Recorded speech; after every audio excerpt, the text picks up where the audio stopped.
Hello, I'm Dr Sergis from the Dr Sergis Academy, and today I'd like to prove one of the circle theorems. The circle theorems were proven by Euclid, who lived around 300 BC in Alexandria in Egypt. So I don't know if this proof is the same as the one that Euclid gave in one of his books, his 11 volumes of the Elements, where he described all the mathematics that were known during the Hellenistic period. But this is my version of one of the proofs of the circle theorem, namely the one where the diameter of a circle subtends an angle of 90 degrees at the circumference. So we're looking at, we've got a circle and we have a chord going through. A chord is a line that goes through the circle, through the center of the circle. A chord is a line that goes through the center of the circle, which is called the diameter. So we say dot there is the center of the circle. If we draw a diameter, through the center of the circle, which is a chord that goes to the center of the circle, is the diameter, and the diameter subtends. This is geometrical language. It means it makes an angle at 90 degrees to the circumference. And we're going to prove that that angle is 90 degrees. Now, why I'm going to do this is that we can actually draw a line from the vertex of that point to the center of the circle. That's the center of the circle, yeah? And if we now look at if we label the vertices of this large circle as A, B, and C, right? And if we now write down the angle A as small case letter, that's just the small case letter angle A, and let's label this as angle B. Okay. Now, if we look at this line from the center to the vertex is equal to this line from the vertex here to the center. In other words, it's the radius. So we're looking at this is the radius. So we've got two radii, which is plural of radiuses. And the two radii means that this triangle here, which I would label as triangle ADC, is an isosceles triangle. What that means is that the two sides are equal. So that's the radius, because a radius is a line from the center of the circle to its circumference, right? Which is equal to any line from the same center to any part of the circumference of the same circle. So a line from the center to the circumference of a given circle is always the same, and that's called the radius.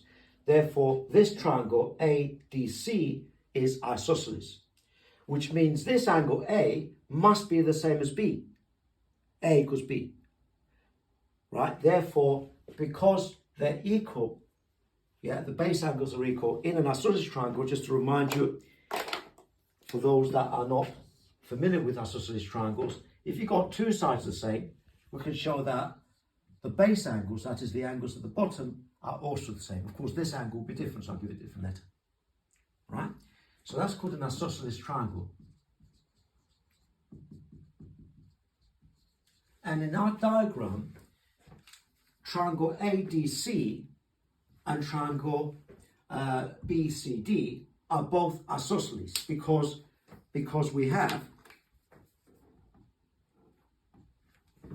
two radii here. This length is the same as this length because it's radius, and this length is the same as this length. So this triangle here is isosceles, so is this. Therefore, the base angles, when you've got two sides are equal, the base angles are equal. So we give them the same letter to denote the fact that they have the same angle. So therefore, if that's angle A, that's also angle A, because they're equal, right? Now, if we look at this triangle, then surely these are the base angles. It's the same isosceles triangle, but we're actually rotating it, anti-clockwise. You okay with that, yeah? Right, so that's the same isosceles triangle, but this is the base. the bottom bit, the base. So therefore, these two base angles are the same. Why? Because this triangle is isosceles, so is this. So let's call this angle B, and that's angle B, because they are equal. You with me, yeah? Right? Now then, let's study the whole triangle, the big triangle, of which the two small triangles are an integral part of the big triangle. So these two triangles make the whole big triangle here, right? So this whole, what's the sum of the angles inside any triangle? 180 degrees. The sum of sum of all the three internal angles of a triangle is always the same as the angle around a straight line, namely 180 degrees. So the sum of the angles, the internal angles of a triangle always add up to 180 degrees. So we could say this bigger triangle, if we look at this bigger triangle, we could say, if we look at angle A, yeah, angle A plus angle B, yeah, angle A, if I put a little hat on to show its angle, because often we use the Latin letters to denote sides, but in this case, often we use Greek letters to denote angles. So therefore, I'll put a little hat to show that they're not sides, they're angles, yeah? So angle A plus angle B, yeah, plus this whole angle at this vertex, which is A plus B.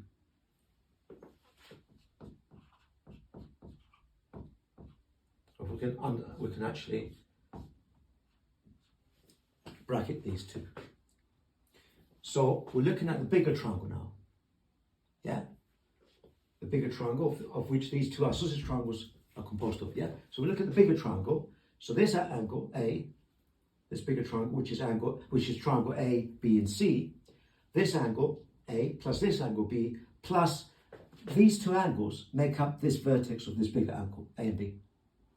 And of course, they have to add up to 180 degrees because that's simply the sum of all three internal angles of a triangle. Now we're looking at this A and B.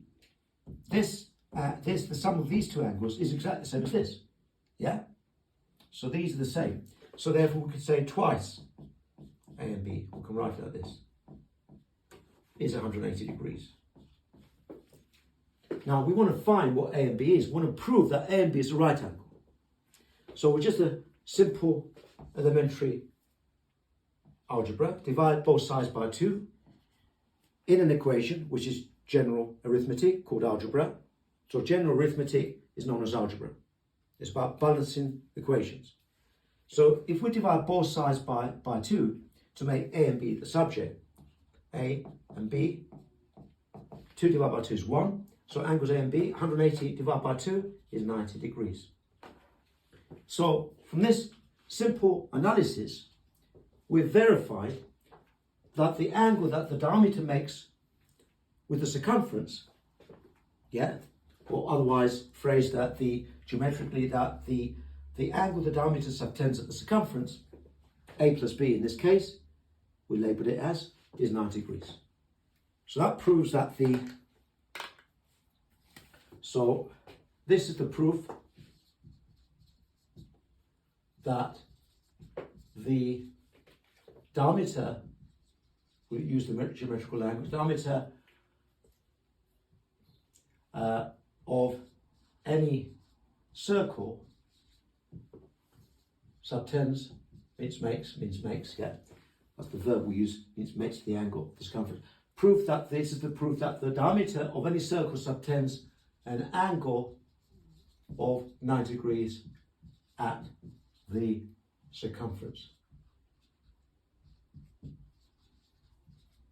of a circle.